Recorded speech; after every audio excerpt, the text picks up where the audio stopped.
Hello, I'm Alex Braylan, and today I'm presenting work done with Matt Lease at the University of Texas at Austin on modeling and aggregation of complex annotations. So sometimes you want to collect labels for classifications or ratings, tasks, etc. And usually these are pretty simple binary or multiple choice labels. One good thing to do with these labels is what's called aggregation. That is to get several annotators, labelers, whether they're crowd workers or experts, to work on each item that you want labeled, then measure consensus between them to get the benefits of quality control and wisdom of the crowds. That way, for each item, you select the best candidate label from the several that you have collected. Like, let's say, for example, you want to know the capital of Texas, so you ask 3 people. If they give you different answers, how do you know what's the correct one? Well, one option is you can take a majority vote. The idea is that if more people agree on an answer, there's a higher likelihood that that is the correct answer. Despite the fact that this is simple, this often works well in cases where people can agree on the same answer. But what about cases like this example here, where you ask annotators to provide a caption for this image of a cat eating a donut, presumably a grumpy cat eating a donut. And the labels that you get from your 3 people are a cat is eating, the cat eats, a beautiful picture. They're all different from each other. So you have a problem here. And a problem with labeling tasks like this is that the space of possible labels is so big, you're never going to get exactly matching labels. So a naive application of majority vote is not possible. In fact, this is just one example of a large category of complex annotations where the space of possible labels is vast. So things beyond binary or multiple choice. So for example, ranked lists, free texts like captions or translations, or data structures like trees and sequences of ranges. My talk today is about this problem. So first I'll introduce prior work, then I'll get into our approach, experiments, and conclusion. First of all, I think the problem of label aggregation might possibly be the most studied problem in the history of human computation. There have been hundreds of papers, tons of different models introduced, mostly fitting into this family of Bayesian probability models of annotator error. And these models are excellent resources for understanding what you need to model for this problem. So things like annotator reliability, item difficulty, etc. But pretty much all of these models are made for the case where your labels are categorical data. So they're not designed or expected to work well for data that's more complex. For certain specific kinds of complex annotation data, we do have custom task-specific models. These custom models are inspired by the simpler models, so they're still probabilistic models of the observed label given the unobserved ground truth and several latent parameters. And they can be, these custom models can be pretty useful for the specific task they are designed for, such as sequences, as in Nguyen et al. 2007, or math problems, as in Lin, Mausam et al. 2012. But the problem is that, well, first of all, they're designed for these tasks and just these tasks. They don't generalize to totally different kinds of complex annotations. And the problem with designing new custom models for different kinds of complex annotations is that these models are very difficult to come up with. So another thing that you might do if you have a complex annotation task is to design a workflow in which you decompose the labeling problem and allocate subtasks to different groups or stages of workers. This has the benefit of empowering crowds to perform tasks that individual workers might not be able to do. But just like with custom probability models, the problem here is that it's a lot of work to design a workflow that usually only applies to a specific class of labeling task. I'll add, by the way, that probability models and workflows are not mutually exclusive. They can actually complement each other. But our work is currently focused more on the modeling side. So what are our goals? What we want is to have a probability model inspired by the literature for simple labels, but capable of handling complex labels. And we want a model that is not task-specific, but rather general enough to be applied across many unrelated labeling tasks. So a question is, can we take all these diverse complex annotation types and convert them to a common label space? Now for our approach. The key insight we make is to take advantage of task-specific distance functions, which can compare complex labels without relying on exact match between them, but rather on a softer partial credit measure or distance metric. Such a distance function should encapsulate task-specific label features to convert the complex label space into a simpler numeric one. And as a result, we can worry about modeling scalar distances between labels rather than the complex labels themselves. Fortunately, most tasks you might be interested in already have evaluation functions to compare predictions against gold, and those evaluation functions can be converted into distance functions. I'll give you some examples here, but first, these are the properties we need a distance function to satisfy: non-negativity, symmetry, and triangle inequality. In general, it's fairly easy to convert evaluation functions into distance functions that satisfy these three conditions. For example, let's say we want to use the blue score to evaluate translations. Well, blue is not symmetrical, so blue of xy is not equal to blue of yx, but you can get a symmetrical function by just going both ways and taking the average. Then you can take the complement of that to make it so that larger distances represent less consensus between texts. Similarly, for an evaluation function for rankings, Kendall's tau, it's already symmetrical, so you can just take the complement, and there you have a distance function. So once we have a distance function, we can calculate pairwise distances between labels. Imagine, for example, you have these 4 text labels, or you've asked annotators to caption what they see in this image of a cat eating a donut. So let's say one of them says a cat is eating, another says cat is eating, another one says the cat eats, and finally one of them says a beautiful picture. 3 of these are very similar to each other, so their calculated distance will be very small. And the other one is quite a bit different, so the calculated distance from the other 3 will be large. And that's it. Now, for this one item, you have calculated all the pairwise distances. So your resulting data is made up of distance matrices like this for each item. And the good thing about this kind of data is that now you're just working with numbers instead of whatever the original complex data type was. So any kind of complex annotation that you can find a distance function for, you can convert into this simple common space of numbers. And from here, we can use modeling and aggregation techniques that don't need to be concerned with whatever the original domain was. Now, the question becomes, what exactly are those modeling and aggregation techniques we can use on this kind of data? I'm going to describe an example of a local selection model, a global selection model, and our proposed solution, which is a combination of both. So just for visualization purposes, let's say each of these boxes here is an item labeled by 3 people. The goal of aggregation is to select one label for each item. And the label selected for the current item, shown here in blue, will be by this annotator with the green face. And that same annotator, that's the one with the green face in all of these other items as well. So we're going to reason about this person's labels based on their current item and the other items that they've labeled before.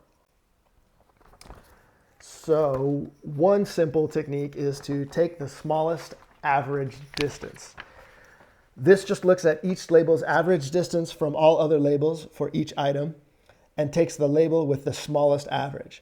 So as shown here, the green face is selected for being the centralist point in distance space for this item, regardless of what that worker's labels were for the other items. And this aggregation method actually behaves just like majority vote. So if you were to apply this to simple labels, it's likewise going to just be exactly like majority vote. And it doesn't, like majority vote, it doesn't use any notion of worker reliability in its calculation. Alternatively, you might want to look at worker reliability. And another approach is what I'll call best available user. So this one calculates worker reliability as the average distance made by that worker over the whole data set. And then for each item, just picks the best available user for that item. So in this case, visualized here, that green face for the current item is the one who is most central on average across all items, despite being the most different on this given item. And while best available user that we just described gives you this measure of global worker reliability, and smallest average distance gives you label popularity, kind of local to each item, what would be ideal is to model both together. After all, this is what other popular aggregation methods in the literature do. But since we're working with distance matrices instead of the labels themselves, we need a different kind of model. Our proposed model, called multidimensional annotation scaling, or MAS, is inspired by a well-established method for dealing with distance matrices called multidimensional scaling. We're going to extend multidimensional scaling to solve our problem of modeling annotation distances when you have multiple distance matrices, one for each item that gets annotated. And we're going to make a hierarchical Bayesian version of multidimensional scaling using extra parameters for things like annotator reliability, which are shared over multiple items. So the MAS model is a kind of Bayesian probability model, and as such, it has two objectives for parameter estimation, a likelihood and a prior. And the likelihood objective is straight out of classic multidimensional scaling, where the model estimates embedding vectors or coordinates, in other words, for each annotation, such that the Euclidean distance between those embeddings matches as close as possible to the observed distance data.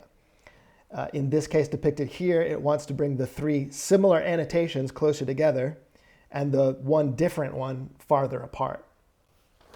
And so it does that. Now the distances between annotations in the embedding space are closer to the distances actually observed and calculated using your distance function. Now, what makes MAS different from classic multidimensional scaling is the prior. The prior is what allows this model to behave like the annotation aggregation model studied extensively in the crowdsourcing literature.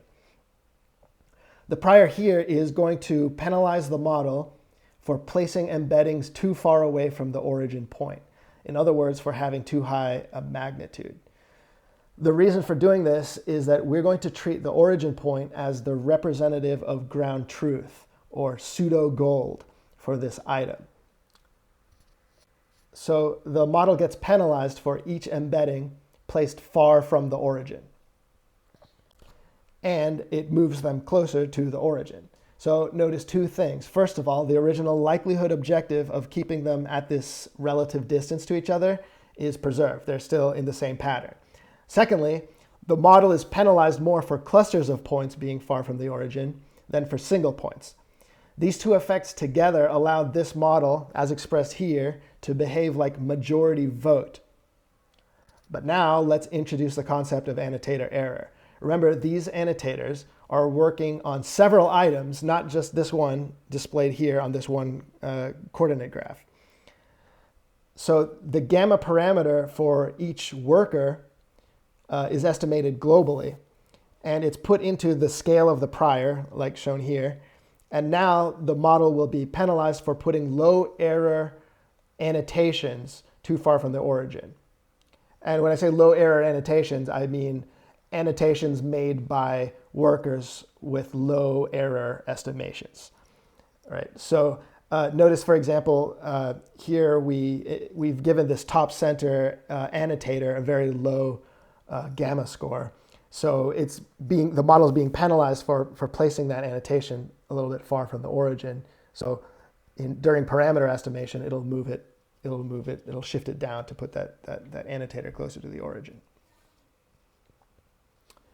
So now this model emulates weighted majority vote and behaves analogously to the many aggregation models in the prior literature designed for simple labels. Additionally, these prior parameters are hierarchical or multi-level, so there's shrinkage towards a rough average. The details of that are in the paper, so I won't really say any more about that here. And let's now get into experiments. We look at 4 data sets, two which are simulated and two which are real. The simulated ones, one of them it generates syntactic parse trees, and the other one generates ranked lists. We built the simulator to do this. We have control over it. So the real data sets are harder to get our hands on, but we have two of them. One is biomedical text sequences, where workers are asked to annotate parts of a document. And another one is translations between Urdu and English. So the methods we compare in our experiments consist of several baselines. Random user is just picking a label at random for each item, and it represents what would happen if you do no aggregation at all and only collect one label per item. ZenCrowd is one of the models available for aggregating simple or categorical labels.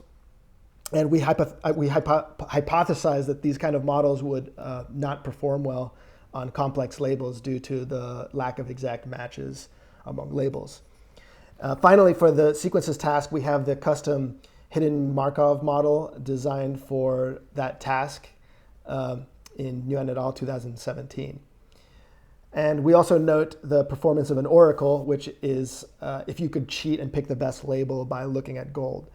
And it represents how your closest possible answer is limited by the labels given by your workers. So these are our results. And going line by line a bit, the translations,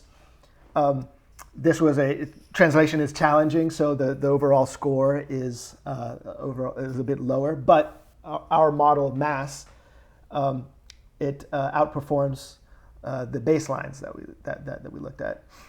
And gets quite a bit closer to the oracle. For sequences, we have a larger range of performance. The average worker's performance is about 0.56 F1, whereas the best possible from the oracle is about 0.83. The mass model's performance is about 0.7, 0.71. And this is actually very comparable to the custom task-specific model, the HMM model. In fact, the difference between them is not statistically significant.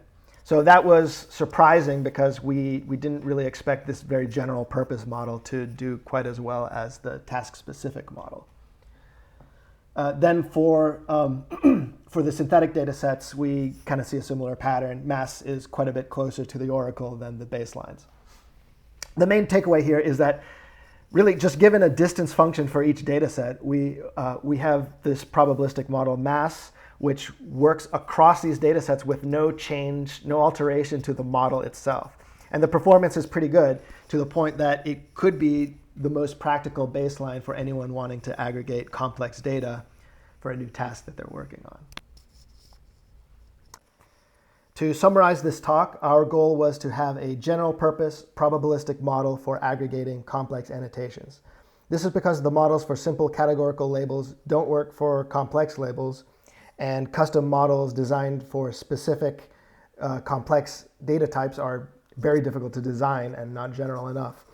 We approach this problem by modeling distances between annotations in order to transform the data into a common space. And our proposed model mass allows us to do weighted voting using inferred annotator reliability on this distance space, and thereby enables it to aggregate complex annotations.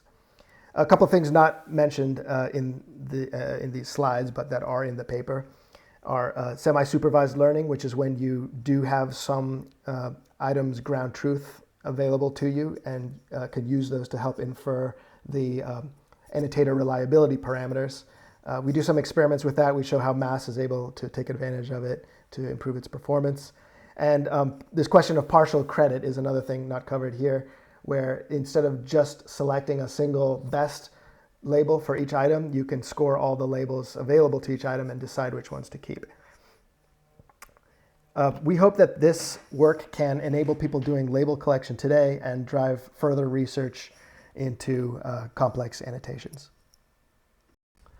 Current and future work, we're looking at this big picture of what all do we need in order to support complex crowdsourcing.